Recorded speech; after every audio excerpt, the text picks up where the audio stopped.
तो शांत हो जाइएगा और बातचीत नहीं करिए।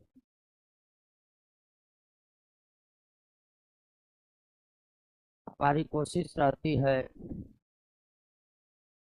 कि जो भी बात क्लास में हम आप समझ रहे हैं वो क्लास में ही याद हो जाए। वैसे भी समय बहुत कम रहता है टारगेट बैच में, और क्लास में भी आपको 100% देना पड़ेगा। अब आपकी बहाली भी आ ही चुकी है, परीक्षा भी हो ही जाएगी, और नौकरी तो उतना का ही होगा जितना सीट है कि ना है।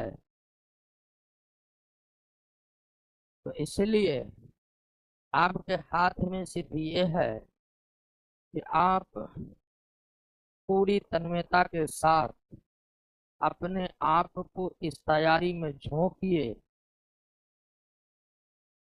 और अगर झोंकने का सामर्थ्य नहीं है तो फिर नौकरी आपसे दूर है।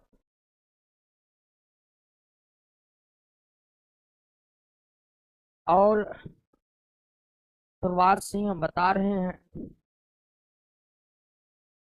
कि आप क्लास के बाद सारा समय सेल्फ स्टडी पर लगाइए। सारा समय नहीं लगाइएगा तो इसकी पूरी गारंटी है कि आपको नौकरी होने वाला नहीं है।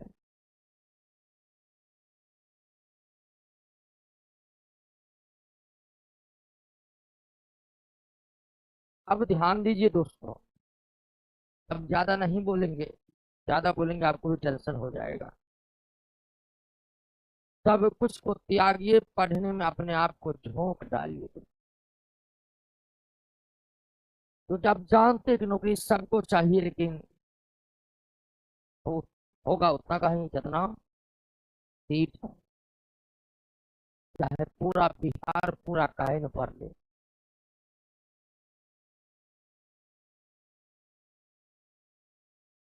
आपके हाथ में केवल आपकी अपनी तैयारी है, उसको बेहतर से बेहतर करते रहना और कुछ नहीं करना। क्लास के बाद सेल्फ स्टडी। और आज एक नया तरह का आडंबर रचा जा रहा है मार्केट में। इम्पोर्टेंट क्या है? इम्पोर्टेंट इम्पोर्टेंट करेंगे। इम्पोर्टेंट कुछ नहीं है।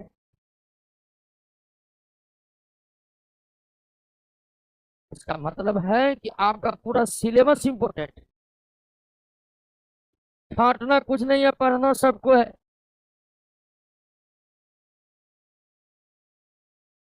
अब आप कहिएगा ये कैसे होगा, नहीं होगा तो आप बाहर हो जाइए। तो करने वाले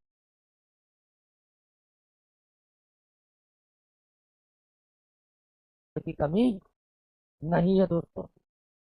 आपसे नहीं होगा, ये आपकी समस्या है।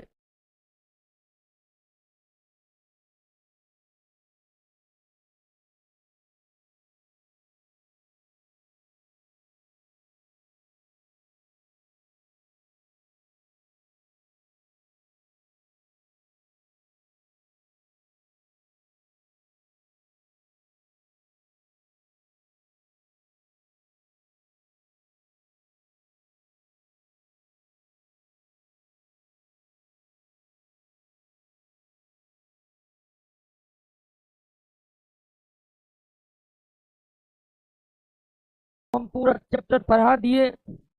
उस चैप्टर में 150 क्वेश्चन है। अब ये 150 ने हम 30 को याद करेंगे, 150 याद नहीं करेंगे। तो आपको क्या लगता है 150 याद करने वाला मार्केट में लड़का ना है? लड़की ना है कि ना है? इम्पोर्टेंट इम्पोर्टेंट कुछ नहीं है, जो पढ़ा रहे हैं सब कुछ इम्पोर्टेंट। जिसको छोड़िएगा वही परीक्षा में आएगा।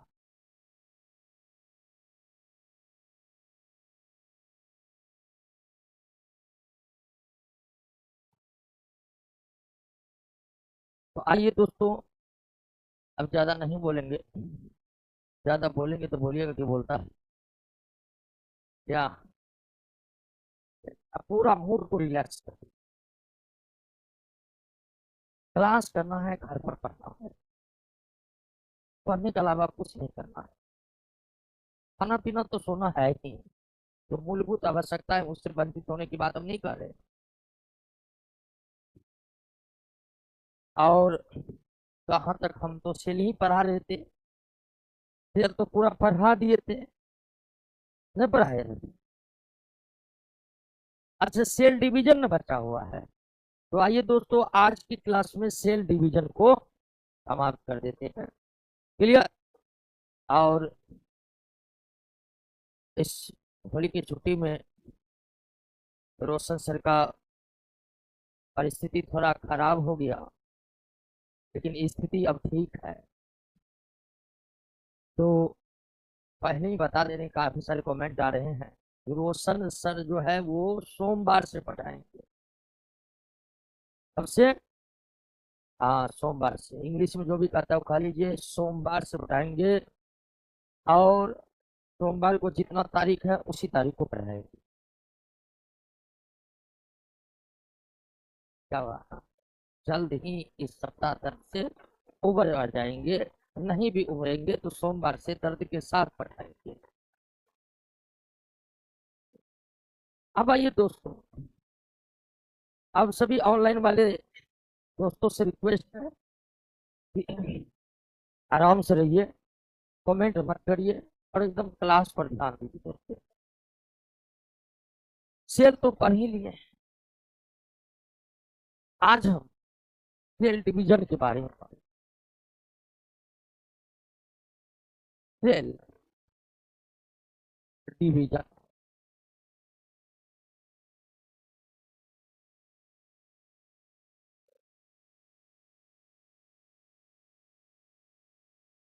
कोशिका विभाजन। कोशिका विभाजन क्या है? इससे पहले जब हम सेल का क्लास किए थे, उस दौरान हम ये जान चुके थे कि किसी भी सजीव में नया कोशिका का निर्माण, नया कोशिका का निर्माण उस सजीव में स्थित पुराने कोशिका या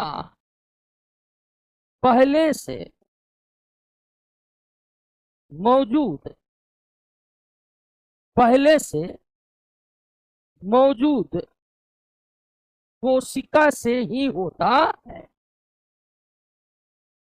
किसी भी सजीव में जो नया कोशिका बनता है वो शरीर में पहले से मौजूद पुराना कोशिका से बनता है या पहले से मौजूद कोशिका से बनता है। सजीव के शरीर में स्थित कोशिका से नए कोशिका का निर्माण होना ही क्या कहलाता है? सेल डिवीजन कहलाता है, कोशिका विभाजन कहलाता है। सजीव के शरीर में स्थित कोशिका से ही नया कोशिका का निर्माण होना क्या कहलाता है? कोशिका विभाजन कहलाता है। यहाँ विभाजन का अर्थ भागा करना नहीं है, यहाँ विभाजन का अर्थ नया कोशिका बनना है। तो पुराने कोशिका से नए कोशिका बनने की प्रक्रिया को ही क्या कहते हैं? कोशिका विभाजन कहते हैं। और एक सजीव के लिए जितना महत्वपूर्ण कोशिका है उतना ही महत्वपूर्ण कोशिका विभाजन ही है दोस्तों। क्यों? क्योंकि जब कोशिका विभाजन होता है तो नए कोशिका बनते हैं, और नए कोशिका बनने से ही दोस्तों सजीवों के शरीर में क्या होता है? ग्रोथ होता है। क्या होता है? ग्रोथ होता है, वृद्धि होता है। एक सजीव आकार में बढ़ते हैं।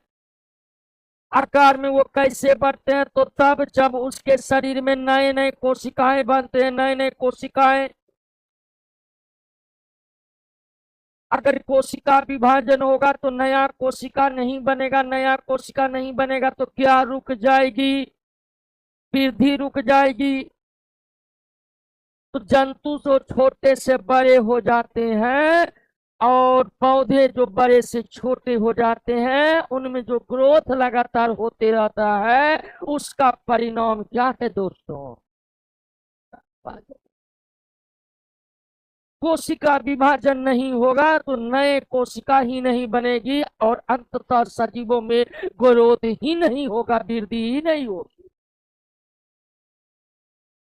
बच्चों के हाथ छोटे रहते हैं, आप लोगों के बड़े हो गए, कैसे हो गए? नए नए कोशिका बनने से हो गए। तो जिस तरह से सजीवों के निर्माण के लिए कोशिका अत्यंत महत्वपूर्ण है, ठीक उसी तरह से नए कोशिका बनने के लिए कोशिका विभाजन उतना ही महत्वपूर्ण है। जिस तरह कोशिका के बिना सजीवों का निर्माण संभव नहीं है, उसी तरह से कोशिका विभाजन के बिना सजीवों में ग्रोथ संभव नहीं है दोस्तों, प्रजनन संभव नहीं है। तो सिर्फ कोशिका के बन जाने से, सजीव के निर्माण हो जाने से शरीर सजीव इस पृथ्वी पर जीवन जीने लायक नहीं बनता है दोस्तों। जीवन जीने लायक तब बनेगा जब सजीव में लगातार क्या होते रहेगी? वृद्धि होते रहेगी। उसके लिए जरूरी क्या है दोस्तों? नया कोशिका। वो बनेगा किसके द्वारा? कोशिका विभाजन के द्वारा। कोशिका विभाजन की सबसे पहले बात की गई थी सेल थ्योरी में। किसने दिया था? किसने? स्लाइडेन और स्वान ने। और स्लाइडेन और स्वान ने ही सबसे पहले कोशिका विभाजन की बात की, लेकिन उस सेल थ्योरी में कोशिका विभाजन किस प्रकार से संपन्न होता है, इस पर उन्होंने कोई स्पष्ट बात नहीं लिखी थी। सेल थ्योरी में कोशिका विभाजन के बारे में सिर्फ यही था कि नया कोशिका जैसे भी बने उसमें केंद्रक की भूमिका महत्वपूर्ण होती थी, बस इतनी ही बात मिलती है। और पूरी बात कोशिका विभाजन के सेल थ्योरी में नहीं मिलती। क्लियर हो गया? समझ गए ना? जिस प्रक्रिया के जरिए पुराने कोशिका से नए कोशिका का निर्माण होता है उसे क्या कहते हैं? कोशिका विभाजन के फलस्वरूप ही नए नए कोशिका का निर्माण होता है, फलस्वरूप ग्रोथ होता है। ग्रोथ। कोशिका विभाजन के बिना ग्रोथ संभव नहीं है। कोशिका विभाजन के बिना ग्रोथ संभव नहीं है। और कोशिका विभाजन करेगा केवल वही कोशिका जो जीवित है। एक मृत कोशिका कोशिका विभाजन नहीं कर सकती। एक कोशिका कोशिका विभाजन करे, इसके लिए उसका जीवित रहना बहुत है। क्या मृत कोशिका कोशिका विभाजन करेगा? नहीं। मृत कोशिकाएं कोशिका विभाजन नहीं करती है। कोशिका विभाजन के लिए कोशिका का जीवित रहना जरूरी। भिन्न भिन्न सजीवों के कोशिका में कोशिका विभाजन एक तरह से नहीं होता है। सजीव तो एक जैसे है नहीं पृथ्वी पर। कुछ एक कोशिकीय है, कुछ बहुकोशिकीय जंतु है और पौधे हैं। जंतु हैं, पौधे। तो दोस्तों इस पृथ्वी पर जितने भी भांति भांति के सजीव है, उन सजीवों के कोशिका में एक तरह से कोशिका विभाजन नहीं होता। एक तरह से कोशिका विभाजन नहीं होता है। कोशिका विभाजन के मुख्य तीन तरीके हैं। कितने तरीके? तीन तरीके हैं। कोशिका विभाजन के कितने तरीके हैं? तीन तरीके। एक है एमाइटोसिस,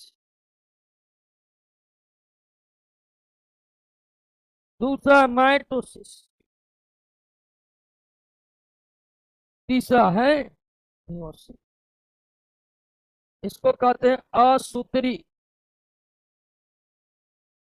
इसको कहते हैं समसूत्री, इसको कहते हैं अर्धसूत्री कोशिका।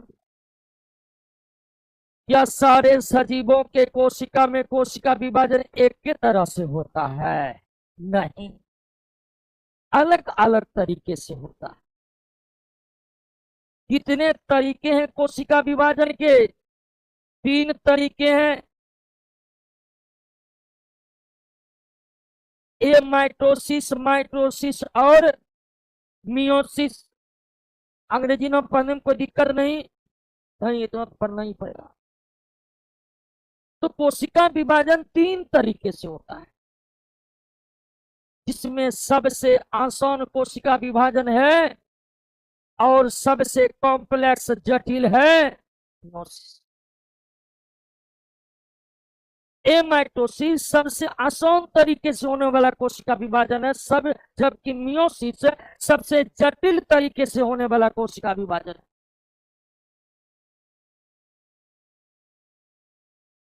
आइए दोस्तों एक एक कोशिका विभाजन को समझते हैं। सबसे पहले एमाइटोसिस, असूत्री या असमसूत्री भी कहा जाता है, या इसे असमसूत्री भी कहा जाता है। असूत्री या असमसूत्री जो भी कहा लीजिए, लेकिन ज्यादातर असूत्री कोशिका विभाजन का। और ये सबसे आसान तरीके से होने वाला कोशिका विभाजन है, सबसे आसान तरीके से।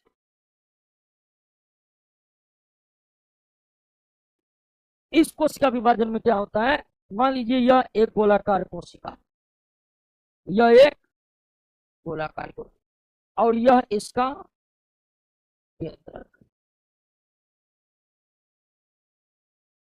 अब ध्यान दीजिए कैसे होता है। सबसे पहले इस कोशिका विभाजन में केंद्रक थोड़ा लंबा होगा। केंद्रक थोड़ा क्या होगा? लंबा होगा।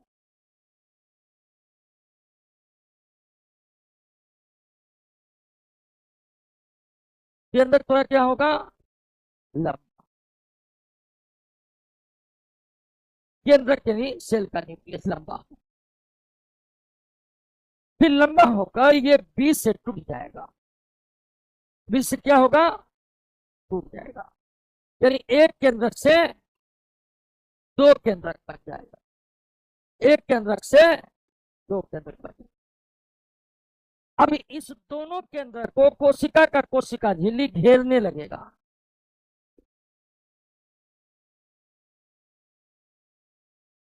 इस दोनों केंद्रक को कोशिका का कोशिका झिल्ली बीच से घेरने लगेगा इस तरह से। अभी से दब जाएगा कोशिका झिल्ली। अब कुछ समय के बाद ये बीच से टूट करके, कुछ समय के बाद ये बीच से टूट कर एक कोशिका से 2 कोशिका बने। इसी तरह से होते हैं क्या? असमसूत्री कोशिका विभाजन। असमसूत्री कोशिका विभाजन, पहले केंद्रक लंबा हुआ, फिर केंद्रक 1 से कितना हो गया? 2। फिर 2 केंद्रक बन जाने के बाद कोशिका झिल्ली दोनों केंद्रक को अब घेर करके घेरने लगती है, फिर बीच से टूटकर 1 से कितना बन जाती है? 2। अब जो ये दोनों सेल बना इसको कहते हैं डॉटर सेल। क्या कहते हैं? डॉटर। और इसको जो इससे कोशिका बना इसको क्या कहते हैं? Parent cell.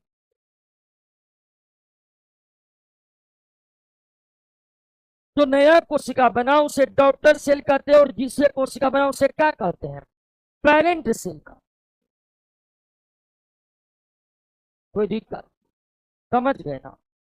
अब सवाल है कि इस तरह का कोशिका विभाजन किसके कोशिका में होता है?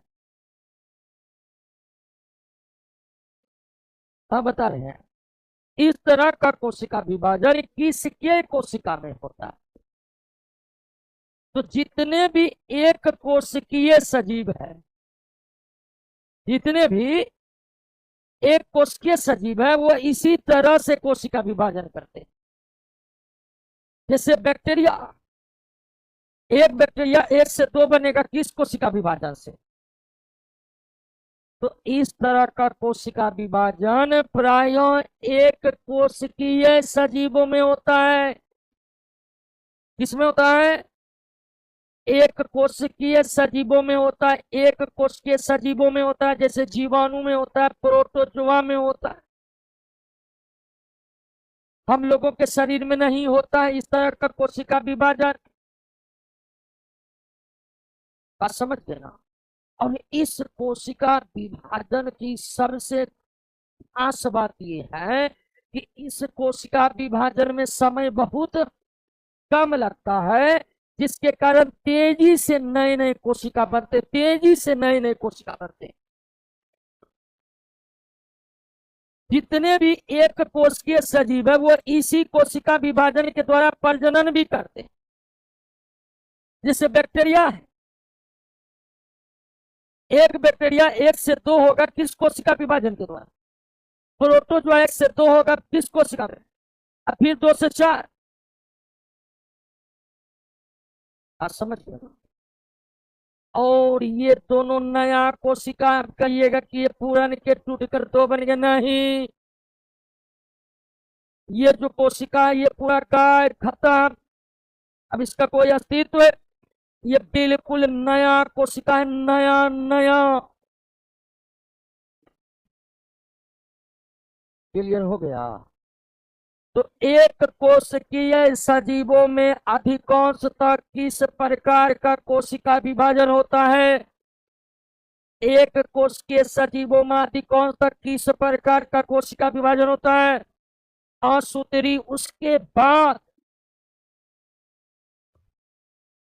अगर शरीर में कैंसर हो जाए, क्या हो जाए? तो शरीर के जिस भाग में कैंसर होता है उस भाग में भी कौन कोशिका विभाजन शुरू हो?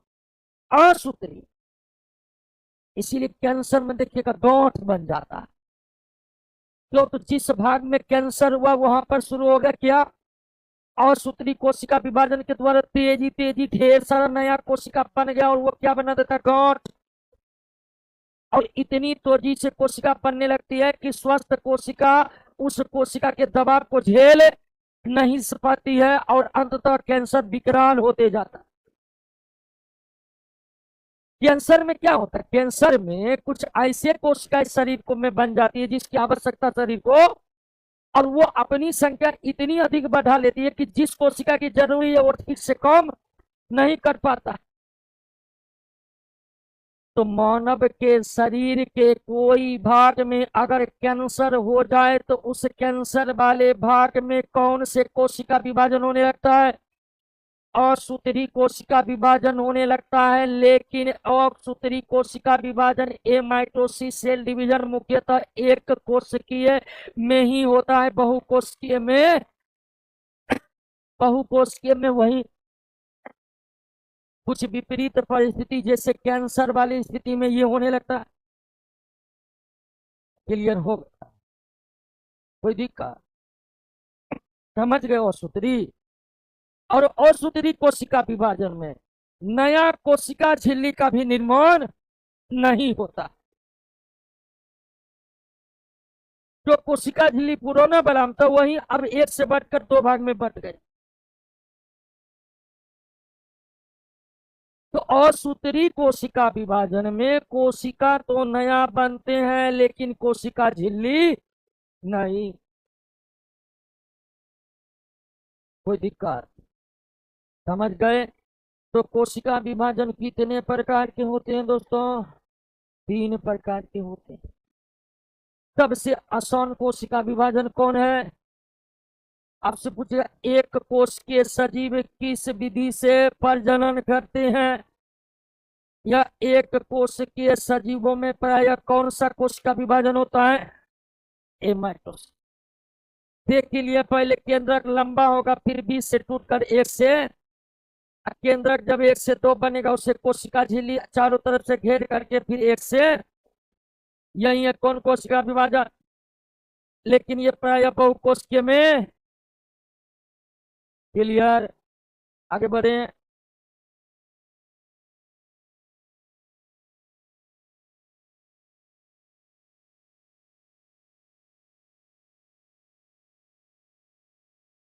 दूसरा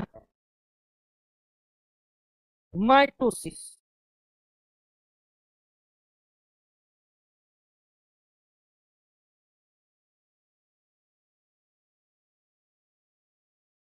समसूत्री कोशिका, माइटोसिस सेल डिवीजन। यह कोशिका विभाजन पौधों में भी होता है और जंतु में भी होता है। हम लोग भी दोस्तों क्या है, जंतु ही है। तो माइटोसिस, जैसे ए माइटोसिस प्राय एक कोशिकीय में होता है। कुछ रोगग्रस्त कोशिका जैसे कैंसर वाले क्षेत्र में औषधि कोशिका विभाजन होने लगता है। लेकिन माइटोसिस सेल डिवीजन पौधे में भी होते हैं और जंतु में भी होते हैं।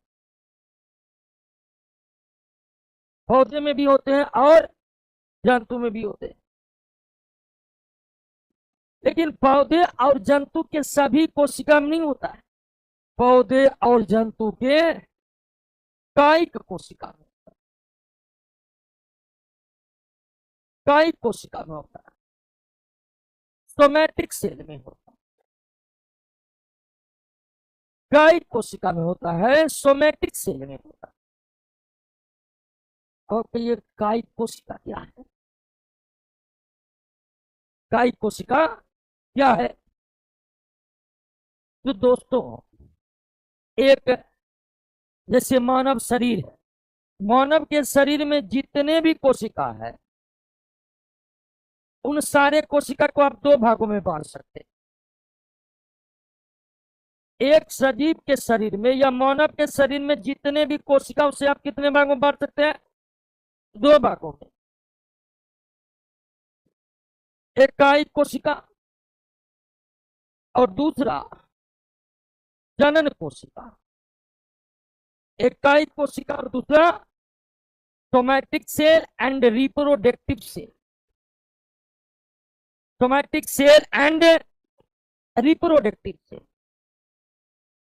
कायिक कोशिका और जनन कोशिका।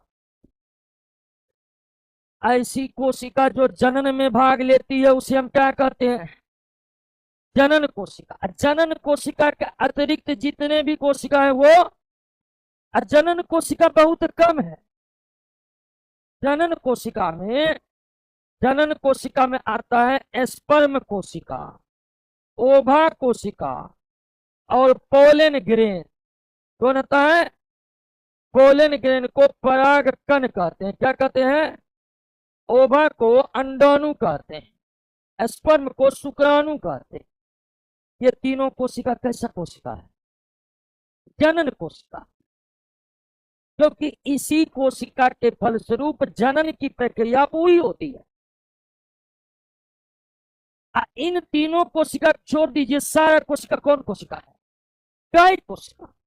हाथ की कोशिका कायिक कोशिका, पैर की कोशिका कायिक कोशिका। समझ गए? कायिक कोशिका।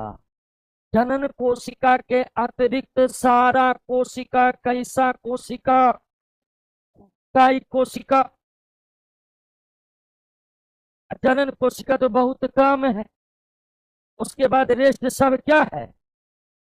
तो ये जो है दोस्तों, समसूत्री कोशिका विभाजन केवल किसमें होता है? यानी समसूत्री कोशिका विभाजन जनन कोशिका में नहीं होता है। समसूत्री कोशिका विभाजन जनन कोशिका में नहीं होता।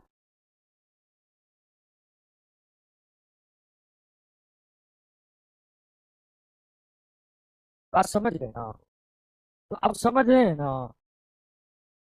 आइए तो समसूत्री कोशिका विभाजन किस में होता है? पौधा में होता है।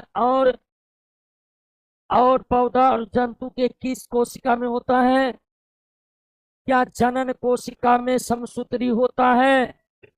होता है नहीं, केवल, क्लियर हो गया। समसूत्री कोशिका विभाजन किन किन सजीवों में होता है? समसूत्री कोशिका विभाजन पौधा और जंतु के किस कोशिका में होता है? किस कोशिका में होता है? क्लियर हो गया, बात समझ गए। अब आइए दोस्तों, ये जो समसूत्री कोशिका विभाजन है, इसकी पूरी प्रक्रिया 2 चरणों में संपन्न होती है।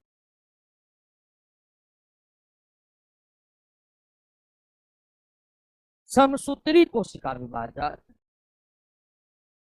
जिसको अंग्रेजी में कहते हैं, यह 2 चरणों में।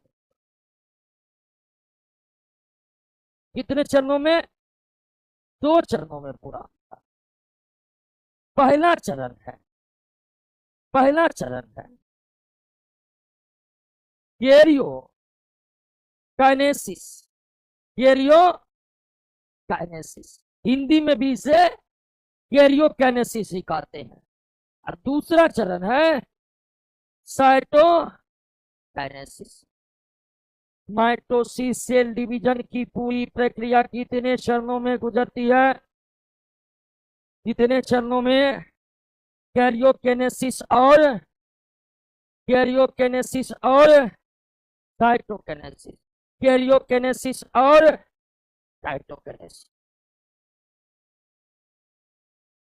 अब ये पहला चरण है, और ये यानी पहले ये होगा, उसके बाद ये होगा।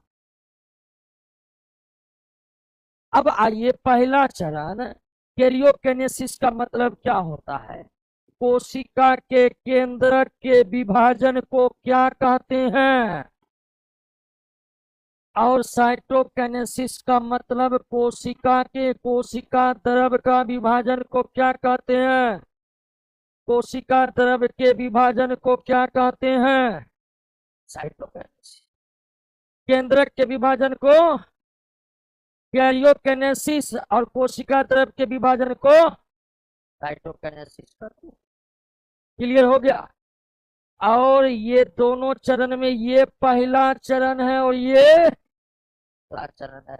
ये पहला चरण है वो, यानी ये पहले होगा, उसके बाद ही ये होगा। ये नहीं कि ये नहीं हुआ, ये भी हो जाएगा।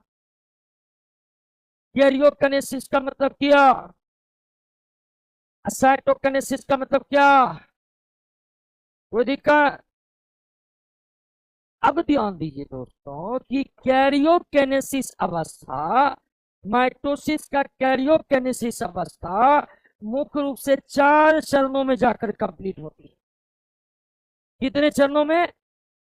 पहला चरण है प्रोफेज। पहला चरण है।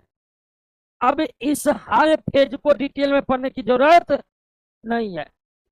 प्रोफेज, उसके बाद मेटा फेज, उसके बाद एनोफेज, और उसके बाद टेलोफेज, उसके बाद टेलोफेज। तो कैरियोकाइनेसिस का मतलब किसका विभाजन है? और ये कितने चरणों में गुजरा? 4 चरणों में। एक और चरण होता है, लेकिन उसका कोई विशेष महत्व नहीं है। ये 4 प्रोफेज, मेटाफेज, एनोफेज और, यानी केंद्रक का विभाजन जो होता है तो कितने चरण में जाता है? पहले प्रोफेज हुआ, फिर और उसके बाद इन 4 चरण के बाद एक केंद्रक से 2 केंद्रक पर गया। माइटोसिस में ये सब कुछ नहीं हो रहा था, डायरेक्ट। और इसमें कितना चरण? 4 चरण। 4 चरण हुआ, केंद्रक का विभाजन हुआ, अर्थात केंद्रक 1 से 2 बन गया। अब इस चरण में इसको नोट करिएगा कि प्रोफेज सबसे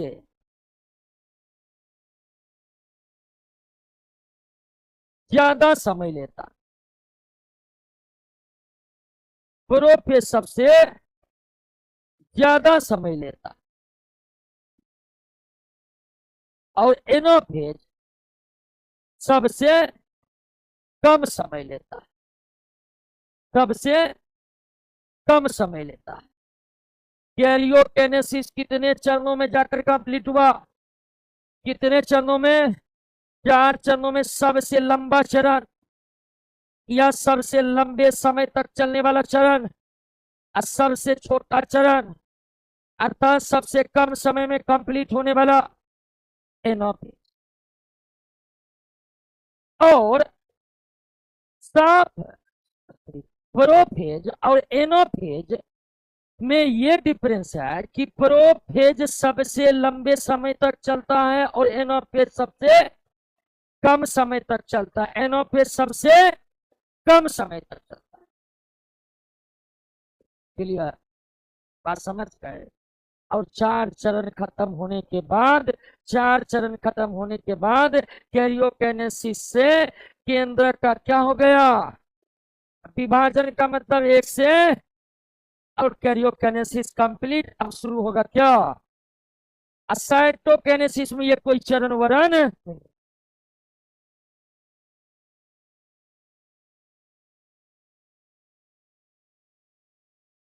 अब ध्यान दीजिए, समझ गए कैरियोकेनेसिस? अब क्या शुरू होगा? साइटोकेनेसिस।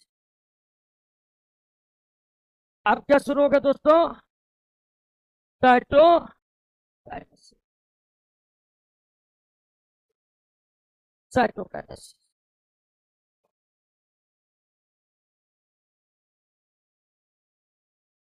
साइटोकाइनेसिस, इसका मतलब तो आप समझ ही चुके हैं ना। कोशिका द्रव का। अब साइटोकाइनेसिस जंतु में अलग तरीके से होता है और पौधा में अलग तरीके से। कैरियोकेनेसिस जैसे जंतु में वैसे ही, लेकिन साइटोकेनेसिस जंतु में अलग तरीके से, पौधा में अलग तरीके से। और कैरियोकेनेसिस हो गया तो एक केंद्रक से दो। अब कैरियोकेनेसिस जंतु में जो होते हैं दोस्तों, इसमें तो कोशिका झिल्ली जो है वह केंद्रक को घेर करके, केंद्रक को घेर करके एक कोशिका से दो कोशिका बन गया। लेकिन पौधा में क्या होता है कि कैरियोकेनेसिस हो गया, एक केंद्रक से दो बन गया। तो इसमें क्या होता है कि एक सेल प्लेट का निर्माण होता है। क्या होता है? सेल प्लेट का क्या होता है? निर्माण होता है। सेल प्लेट का निर्माण होगा, सेल प्लेट बढ़ते जाएगा, बढ़ते जाएगा, और फिर एक कोशिका दोस्तों कितना कोशिका बन जाता है। यानी सेल प्लेट का निर्माण जंतु में नहीं होता है। और एक कोशिका से कितना हो गया? तो ये माइक्रोसिस में भी एक से कितना हो रहा था? अब माइक्रोसिस में भी एक से कितना हो रहा था? 2। अब दोनों कोशिका में गुणसूत्र की संख्या क्या होती है? समान होती है। यानी इसमें 32 क्रोमोसोम है तो इसमें भी 32 होगा, इसमें भी 32 होगा। समझ गए? कोई दिक्कत नहीं ना? एक बार आइए फिर से रिवाइज कर लेते हैं क्या।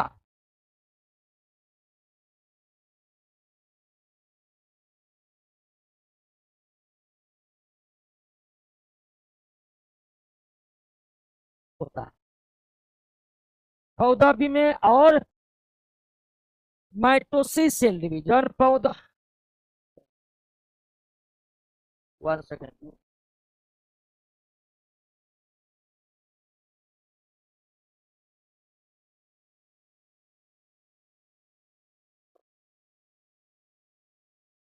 हो गया।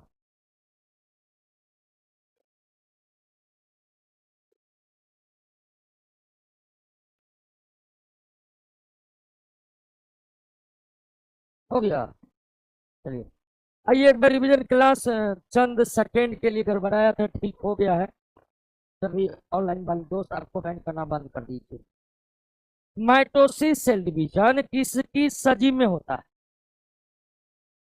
किस कोशिका में? कोशिका। जनन कोशिका में माइटोसिस जनन कोशिका माइटोसिस नहीं होता है। यानी पूछेगा स्पर्म सेल में माइटोसिस होगा, ओवा सेल में माइटोसिस होगा नहीं, पोलन ग्रेन में माइटोसिस होगा नहीं। माइटोसिस सेल डिवीजन कितने चरणों में संपन्न होती है? 2 चरणों में। पहला चरण है कैरियोकिनेसिस, दूसरा चरण है साइटोकिनेसिस। पहला चरण है कैरियोकिनेसिस, दूसरा चरण है साइटोकिनेसिस। कैरियोकिनेसिस का मतलब क्या, साइटोकिनेसिस का मतलब क्या? क्लियर? केंद्रक विभाजन को क्या कहते हैं? कोशिका द्रव विभाजन को क्या कहते हैं? साइटोकिनेसिस। पहले कैरियोकिनेसिस होता है कितने चरणों में? प्रोफेज, मेटाफेज, एनाफेज, और इन अवस्थाओं में सबसे कम समय में पूर्ण होने वाला, सबसे ज्यादा समय में पूर्ण होने वाला कौन सी अवस्था सबसे कम समय में पूर्ण होती है? कौन सी अवस्था सबसे ज्यादा समय में? प्रोफेज।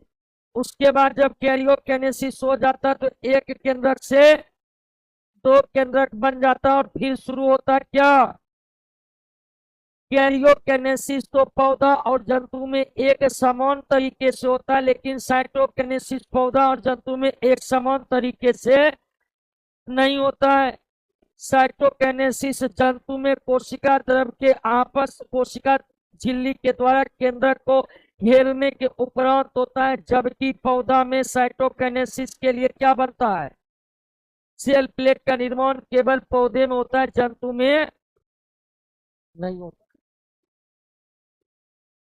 बात समझ गए ना? कोई दिक्कत नहीं ना? और समसूत्री कोशिका विभाजन माइटोसिस में भी एक से कितना कोशिका बना?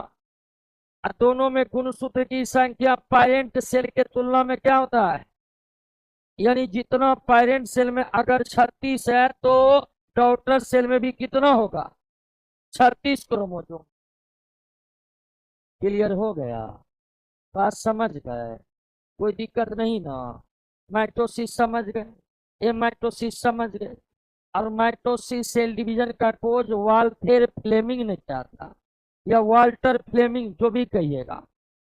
भिन्न भिन्न स्रोत में वाल्थेर वाल्टर दोनों नाम मिलते हैं, यानी वाल्टर फ्लेमिंग ने किया था। क्लियर? तीसरा पर आ जाए। और सबसे ग्रोथ के लिए सबसे ज्यादा महत्वपूर्ण कोशिका विभाजन यही है, माइटोसिस। क्लियर? आइए दोस्तों, हम तीसरा कोशिका विभाजन और सबसे जटिल कोशिका विभाजन को समझते हैं।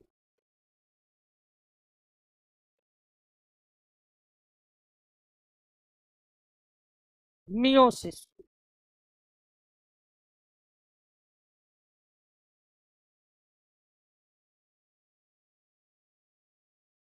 अर्धसूत्री कोशिका विभाजन। इस कोशिका विभाजन का खोज बीजमैन ने किया।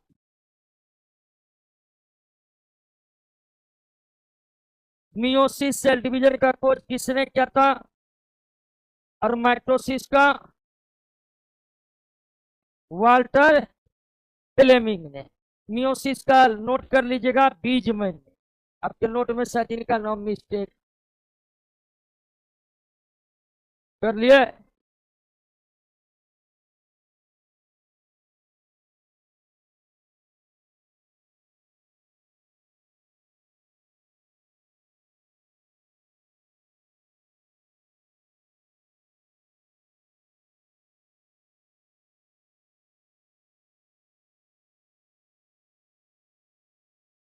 क्लियर हो गया?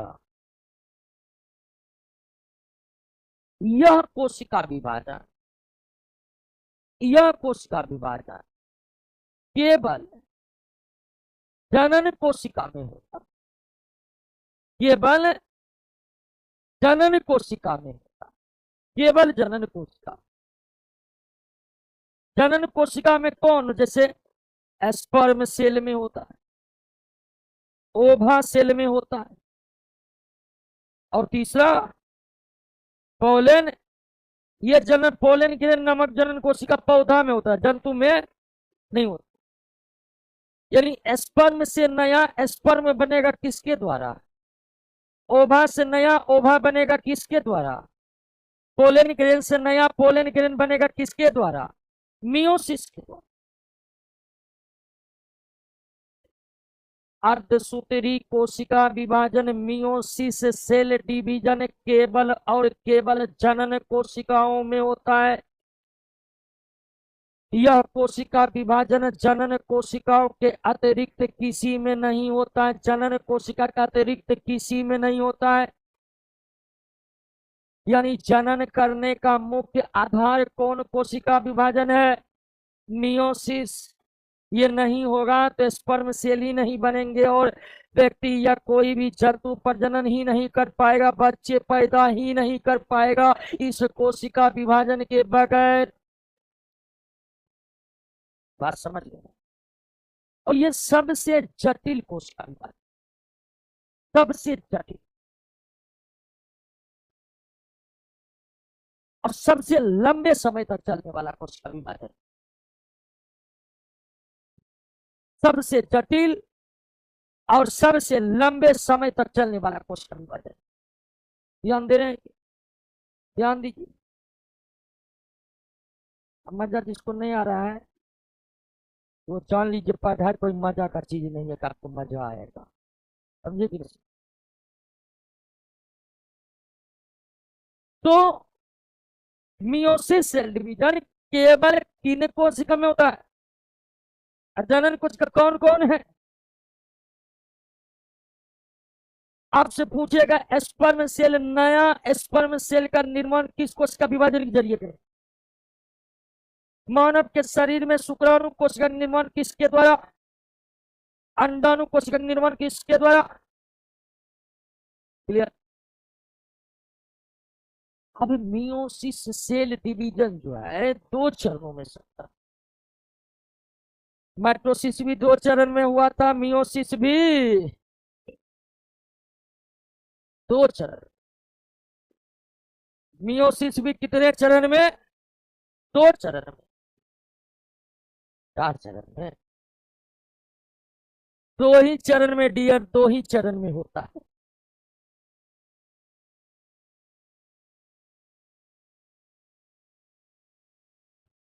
पहला चरण है मियोसिस फर्स्ट, मियोसिस फर्स्ट। और दूसरा चरण है मियोसिस सेकंड। पहला चरण है मियोसिस फर्स्ट और दूसरा चरण मियोसिस सेकंड। तो इसका तो नाम है फर्स्ट सेकंड। लेकिन बोलिए टर्म समझिए ज्यादा। Meiosis first, meiosis second. अब यह जो कोशिका विभाजन है इसे रिडक्शन स्टेज भी कहते हैं। क्या कहते हैं? Reduction stage. इसको होमोटाइपिक भी कहते हैं, होमोटाइपिक भी कहते हैं, रिडक्शन भी कहते हैं और होमोटाइपिक भी कहते हैं, होमोटाइपिक भी कहते हैं। मियोसिस फर्स्ट को क्या कहते हैं? रिडक्शन। और मियोसिस सेकंड को क्या कहते हैं? होमोटाइपिक। क्लियर हो गया? तो मियोसिस सेल डिवीजन भी कितने चरणों में पूरा होता है? पहला चरण को मियोसिस फर्स्ट या रिडक्शन प्रोसेस कहते हैं, दूसरा चरण को मियोसिस सेकंड या होमोटाइपिक कहते हैं। अब मियोसिस फर्स्ट जो है, ध्यान दीजिएगा थोड़ा, मियोसिस फर्स्ट जो है, मियोसिस फर्स्ट जो है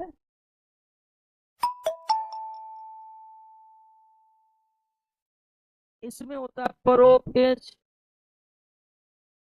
फर्स्ट, उसके बाद होता है प्रोफेज के बाद मेटाफेज फर्स्ट और उसके बाद एनाफेज फर्स्ट और अंत में टेलोफेज।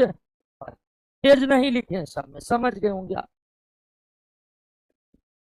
तो मियोसिस में शुरू हुआ प्रोफेज 1, मेटाफेज 1, एनाफेज 1, टेलोफेज 1 और मियोसिस फर्स्ट क्या हो गया? समाप्त। लेकिन मियोसिस फर्स्ट का जो ये पहला चरण है प्रोफेज 1, ये काफी लंबा है और प्रोफेज 1 कई चरणों में गुजरता है। अब फरमाइएगा नहीं, प्रोफेज 1 जो है वो खुद कई चरणों से, इसका पहला चरण है लेप्टोटीन, लेप्टोटीन। दूसरा चरण है जाइगोटीन। तीसरा चरण है पैकाइटीन, पैकाइटीन। चौथा चरण है डिप्लोटीन, डिप्लो। आपके नोट में पीपलो दिया, पीपलो को डिप्लो करिए। और अंतिम चरण है डाइकाइनेसिस, डाई leptotene, zygotene, pachytene, diplotene, diakinesis. समझे? फिर से समझाएंगे, शुरू से फिर से समझाएंगे। पहला चरण है मियोसिस फर्स्ट या रिडक्शन। रिडक्शन चरण जो है यह कुल कितने चरण में होता है, लेकिन ये चरण काफी लंबा है। प्रोफेज 1 शुरुआत, तो प्रोफेज 1 होगा तो पहले होगा लेप्टोटीन, जाइगोटीन, पैकाइटीन, डिप्लोटीन और डाइकेनेसिस के बाद शुरू होगा क्या? फिर फिर और इस तरह से मियोसिस फर्स्ट क्या हो जाएगा? समाप्त हो जाएगा।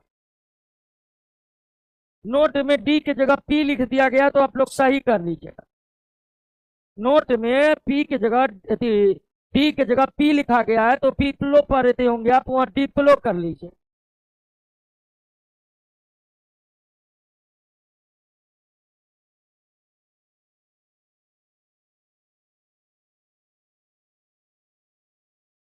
क्लियर?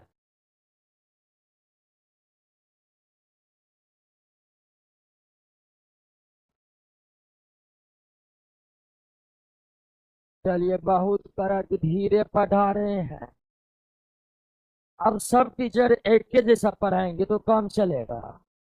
अब कहीं मार्केट में स्पीड पढ़ाने वाला टीचर नहीं है, एक से एक टीचर है। तो जिसको स्पीड पढ़ना है वो स्पीड वाला टीचर लग जाइए। यहाँ काहे दर पढ़ा रहे हैं जी? एक से एक स्पीड मास्टर है, 13 दिन में बायोलॉजी खाता। समझिए? क्लियर? अब मतलब सब सोचता है कि मतलब हर तरह का टीचर होता है जी, सबको सब पसंद आता है। तो हम कैसे पढ़ाते हैं आप देख ही रहे हैं। पसंद आ रहा है जिनको एडमिशन लेना है, बाकी नहीं लेना है, टेंशन क्या। क्लियर हो गया? म्यूजिक फर्स्ट समझ गए? अब इसको सिर्फ याद रखना है, अब बहुत ज्यादा भी याद नहीं रखना है, ठीक है? क्वेश्चन याद रखना है। क्लियर हो गया? तो इन 4 चरण में जब कंप्लीट हो जाता है तो एक कोशिका से कितना कोशिका बनता है? तो एक कोशिका से 2 कोशिका बनता है, एक कोशिका से। लेकिन इसमें गुणसूत्र की संख्या क्या हो जाती है? आदि। गुणसूत्र जिसको अंग्रेजी में कहते हैं क्रोमोजोम, जिसको अंग्रेजी में कहते हैं क्रोमोजोम। क्लियर? मान लीजिए कि पेरेंट सेल में गुणसूत्र है, मान लीजिए गुणसूत्र है 46, तो डॉटर सेल में होगा कितना? 23।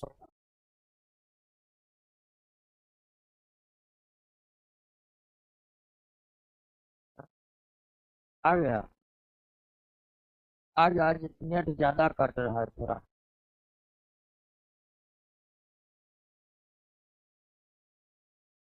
चलिए ठीक हो गया।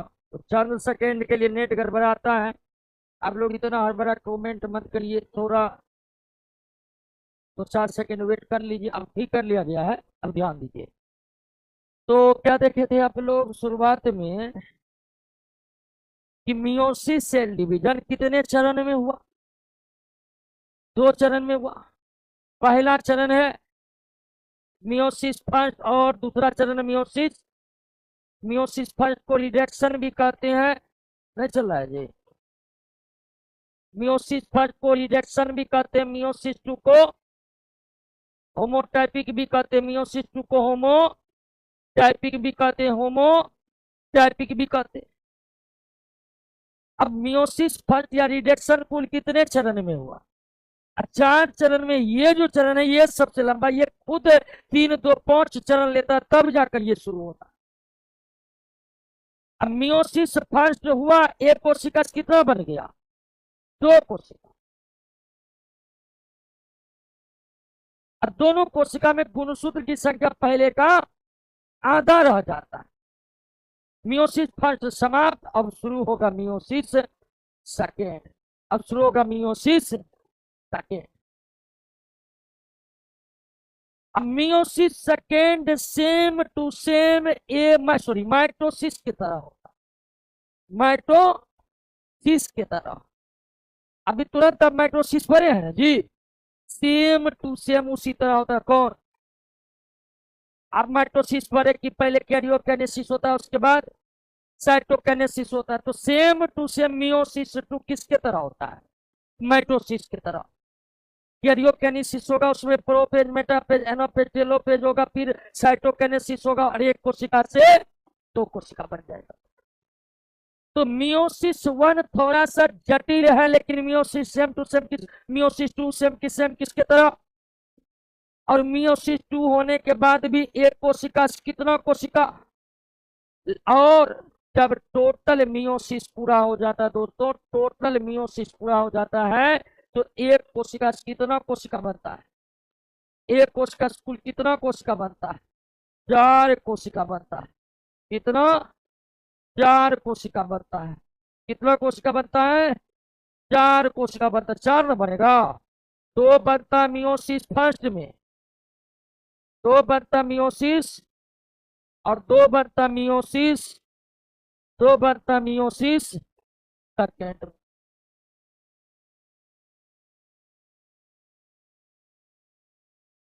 एक कोशिका से 4 कोशिका, लेकिन सब में गुणसूत्र की संख्या क्या हो जाता है? आदि। जैसे पेरेंट सेल में गुणसूत्र कितना है तो सब में कितना होगा? 23 होगा। इसमें भी 23 होगा, इसमें भी 23 होगा, इसमें भी 23 होगा। अब कहिएगा ऐसा क्यों हो जाता? मियोसिस में गुणसूत्र आधा का है हो जाते। तो इसका कारण है कि मियोसिस के द्वारा केवल कौन कोशिका बनता है? केवल जनन कोशिका बनते हैं। जनन कोशिका बनते हैं। जैसे मानव का जनन कोशिका में एक है तो क्या एस्पर, जो किसमें बनते हैं? मेल बॉडी में। दूसरा है जो किसमें बनते हैं? फीमेल बॉडी में। इसमें भी आधा है, इसमें भी। और आप जानते हैं जनन के दौरान आपस में मिलकर ये क्या हो जाते हैं? पूरा हो जाते हैं। तो मियोसिस सेल डिवीजन के द्वारा केवल जनन कोशिकाएं बनते हैं और उसमें गुणसूत्र की संख्या आधा इसलिए हो जाते हैं कि बाद में वे आधा आधा मिलकर क्या बने? पूरा बने। इसलिए आधा हो जाते। अब समझे?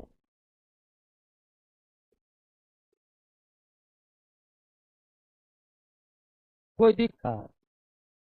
बात समझ गए? कोई दिक्कत नहीं ना है? और कोशिका विभाजन समाप्त हो गया।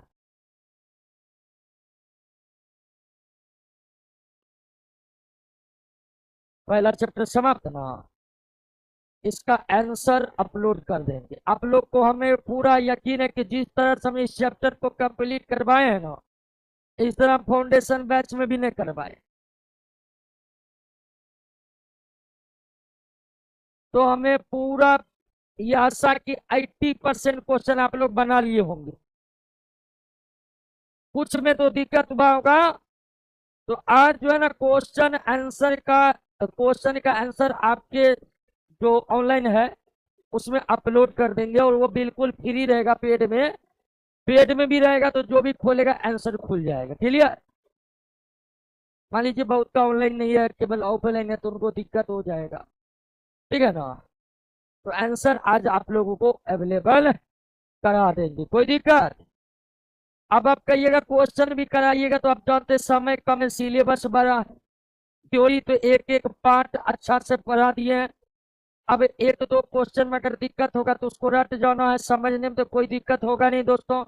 टोटल कितना क्वेश्चन है? 100, जितना भी क्वेश्चन है उसमें लगभग 80% क्वेश्चन बना कि नहीं बना? हाँ। तो जो नहीं बना उसको फिर से आज बनाने का प्रयास करिएगा, और कल तक आप लोग को आंसर मिल। ओके। अब कल से दूसरा चैप्टर चालू करेंगे ना। कल से दूसरा चैप्टर टीसू चालू होगा। सब मार्केट में जो है अपना जाकर के बायोलॉजी का नोट खरीद लीजिएगा, और कोई भरम में नहीं रहिएगा दोस्तों। बने रहना है, पूरा पढ़ना है। कोई शॉर्ट कोट पढ़ाई नहीं होगा, पूरा पढ़ाई होगा, पूरा सिलेबस समय पर खत्म होगा। अगर बहुत बड़ा समस्या उत्पन्न होगी कि समय बहुत कम हो गया, उससे कोई दिक्कत नहीं है। तो सर बोले हैं कि पर्याप्त समय है, एक एक चीज को हम लोग पूरा पढ़ेंगे समझेंगे। तो सिलेबस खत्म होने का टेंशन बिल्कुल, सिर्फ आपको टेंशन लेना है सेल्फ स्टडी का, कि घर पर आप कितना देर पढ़ रहे हैं। घर पर नहीं पढ़िएगा तो हम खुलकर बता रहे हैं, कोचिंग आने जाने से ना किसी का रिजल्ट हुआ है ना आगे होगा। जरूरत है कि कोचिंग के बातों को घर पर बैठकर याद करना है। क्लियर। मिलते हैं कल के क्लास में। अब थोड़ी देर में बिहार स्पेशल सर आएंगे, मतलब बिहार स्पेशल पढ़ाने सर आएंगे। ठीक है ना। तो आप लोग पढ़िए और ध्यान रखिएगा कि कभी कुछ विषय ऐसे हैं जिसको पढ़ने में बहुत दिल लगता है, मन लगता है। कुछ सब्जेक्ट ऐसे जो आपको इरिटेट कर देता है।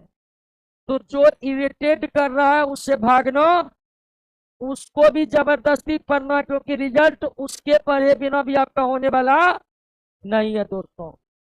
रोशन सर आपके सामने सोमवार से उपस्थित होंगे। उनका पिछले दिनों सफल ऑपरेशन हुआ है, तो वो थोड़ा ठीक हो रहे हैं, अब बहुत ठीक है, तो सोमवार से आपके सामने होंगे।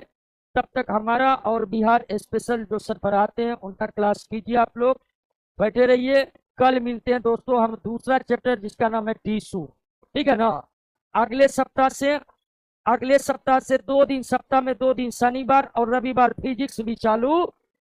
सप्ताह में 5 दिन बायोलॉजी पढ़ेंगे, 2 दिन फिजिक्स पढ़ेंगे। Any problem? हम जल्द से जल्द आपको पूरे विस्तार पूर्वक सिलेबस समाप्त करने की कोशिश। तो दीजिए दोस्तों इजाजत, मिलते हैं कल के क्लास में।